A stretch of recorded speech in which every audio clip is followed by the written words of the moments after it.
Hey guys, it's Graham. What's crackin'? Let's talk about 5 books that all cover the same thing, but from different angles and to different degrees. So, Tombstone, the movie, came out 30 years ago.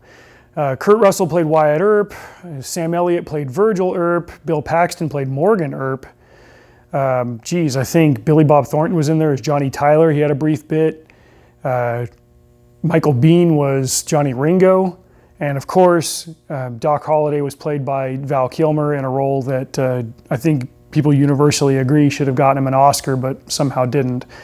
Incredible piece of cinematography, but historical diehards will usually pipe up, as they are wont to do, about how it doesn't exactly follow what happened or the truth or the why of the story, which is often the case with movies like this, and that's fine. You know, you're making an interesting movie. You're not writing an historical thesis for academia, not that they get everything right all the time. But it was first impressed on my mind that I really wanted to read more about this time period after reading Gary Paulson's book on Bass Reeves, which was on my best of 2022 list. You know, he lamented the fact that more people didn't know who Bass Reeves was, although it's almost like people universally know who Wyatt Earp was, even though by the strict legal definition of it, Wyatt Earp was a murderer. You live in kind of a gray area, unfortunately. I'm not justifying what he did, but I understand why he did it because of the time and the era that he lived in and the nature of the people that were committing aggressions against him. Let me explain. There's a book that I recently finished by Tom Clavin called Tombstone. It's a nonfiction. It's a history of the area. I mean, he goes way back. He talks about the natural history of it, and then getting into early American Indian occupation of the territory, and then once the Spanish showed up, how that changed everything. And about 300 years later, then we get into the large westward expansion of the United States, pushing towards the coast, and the Mexican-American War, how America ended up purchasing a huge amount of Mexico from Santa Anna, and in that was included New Mexico and Arizona, and the town that would eventually become Tombstone. It started out as a mining area, and then became kind of a stop-off for people who were on their way to the coast. And by the 1880s, it was becoming a more prominent Western city. You started to bring in a bit more of like a higher class of people with money, people with style. Gambling halls got built, and when you get a whole bunch of people in one area, the question becomes, how do you sustain them? How do you get food out in the desert, especially a dry desert that isn't exactly amenable to crops? Well, you can always rely on a supply of meat if you can be a successful rancher. But ranching is expensive. Just like with people, cows need water and food, and that takes a lot of time and a lot of capital to invest in them. Not everybody wants to do that, and so you can get rich really quick if you just steal cattle from people who put in the time and effort to raise them. And thus a burgeoning industry, we'll call it, of cattle rustling reared its ugly head. And one of the more infamous of these cattle rustlers was Johnny Ringo, along with Billy and Ike Clanton, the Clanton brothers, Curly Bill Brocious. They were called cowboys, but that didn't have the romantic nomenclature that it currently enjoys. Cowboy was kind of an epithet. It just meant that you were a thief of a particular thing.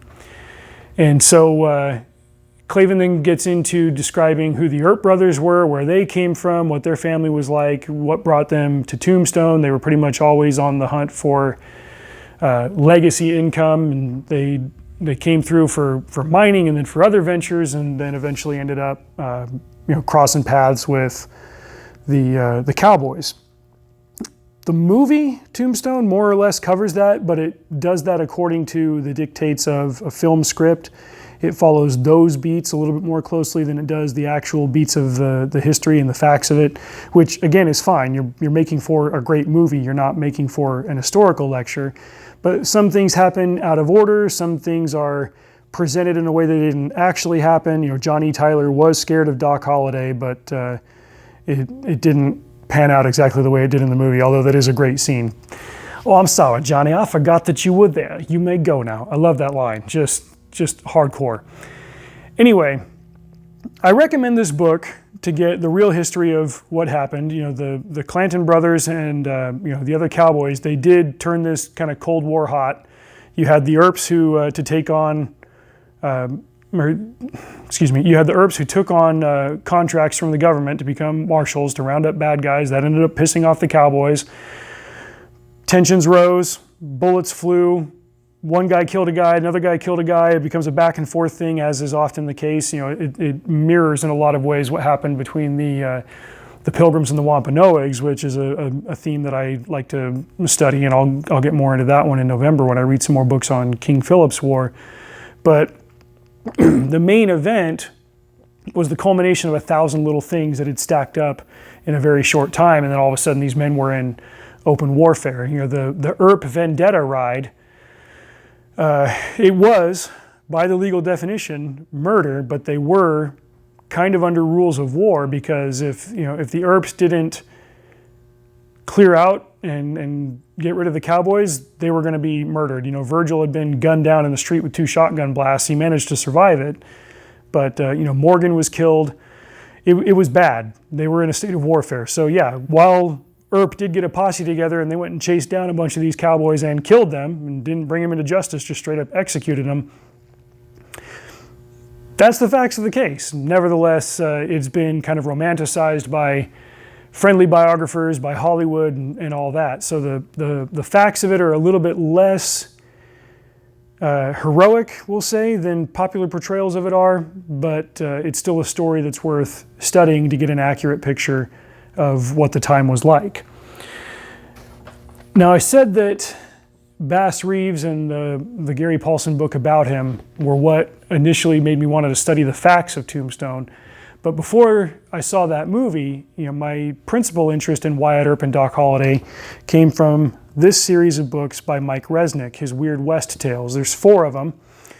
And while the 4th one concludes with hints that there could be further adventures, I think it also ends tastefully. They're episodic in their own right. And so while the later volumes are dependent on what happened beforehand, they each conclude well enough, and you can take them as individual cases. The main character of this series is Doc Holliday. Wyatt Earp he has a prominent role in the first book. He makes an appearance in the second book, but then there's, his exit, which happens in the book as it did, historically.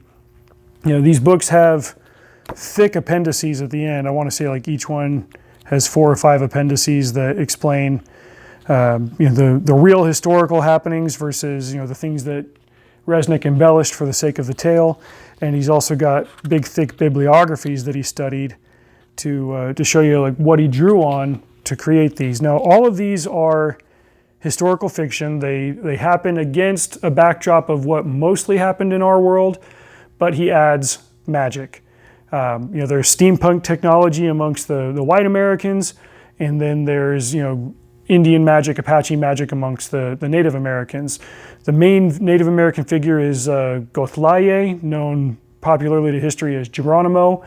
And then the focal character, like I said, on the other side of it is Doc Holliday. And each individual book is a different case to solve. So the Buntline special, Ned Buntline is presented as an inventor along with Thomas Edison, and they're in Tombstone inventing a gun that can kill a zombie. In this case, the zombie of Johnny Ringo comes back, and he's been resurrected by Apache magic, and they got to figure out a way to use science to interfere with that and take him out. The second book, The Doctor and the Kid, Wyatt Earp makes his exit, and so it's a strictly Doc Holliday novel, and he goes up against Billy the Kid.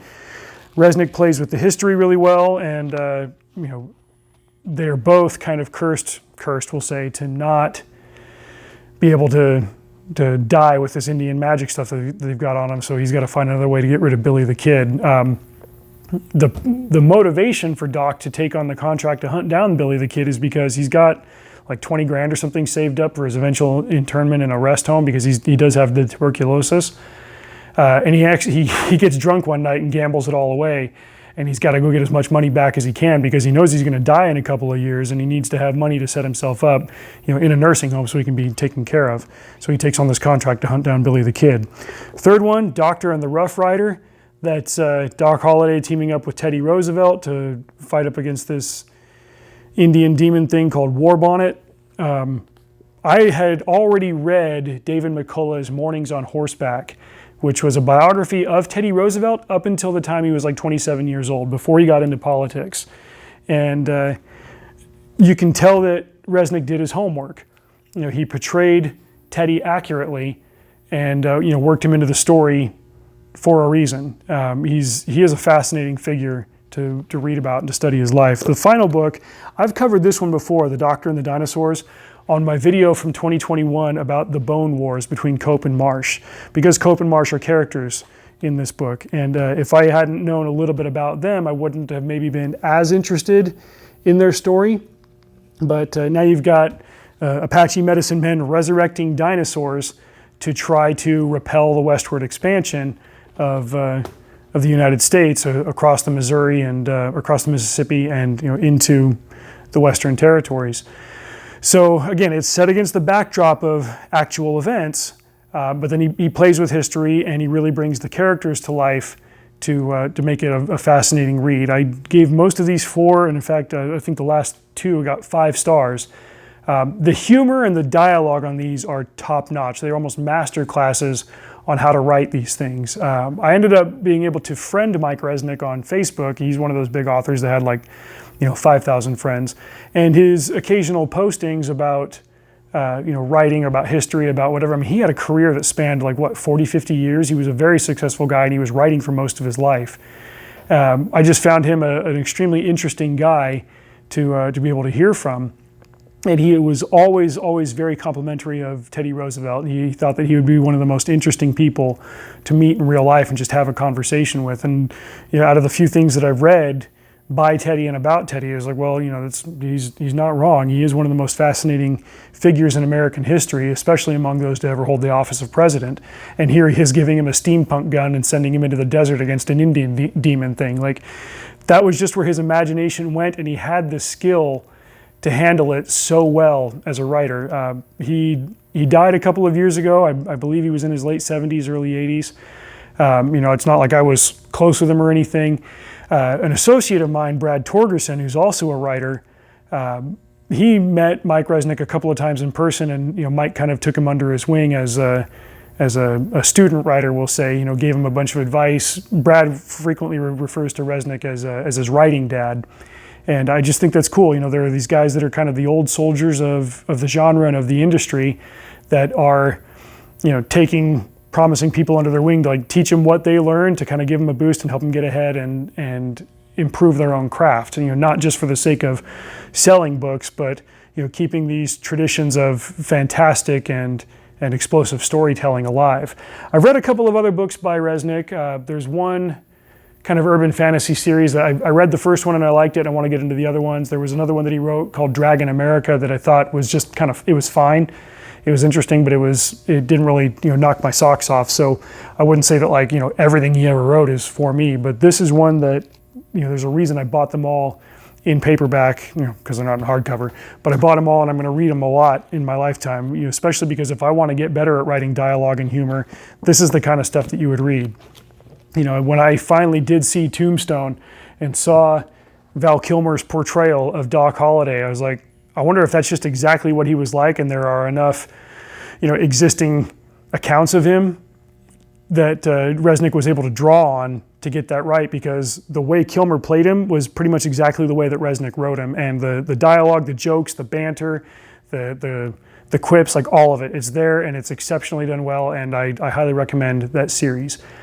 So the nonfiction by Tom Clavin was interesting to read to get the facts of it, but I understand why Resnick then wrote this much more entertaining fiction set in that time period and around those events. You get the shootout at the OK Corral in the first book, in the Buntline special, and then you just go from there. Content warning, language all the way up to the F-bomb, and there is some sexual content in the first book, a little bit less in the second book, and then it kind of dwindles off from there because there were brothels in Tombstone, and it being a steampunk book, there are steampunk brothel maidens, prostitutes, whatever the proper etymology is for them on that, and there were even a couple of robot prostitutes, but there was a plot reason for him to include those. It had to do with figuring out how to break the curse on Johnny Ringo and send his zombie back to the grave. So anyway, check out those Weird West tales by Mike Resnick. And if you want the nonfiction, check out this book by Tom Clavin. That's my 2 cents on Tombstone. Thanks for watching. Check the link below or description below for relevant links. I'm going to go do the dishes and start my Saturday. Y'all drive safe. I'll see you out there.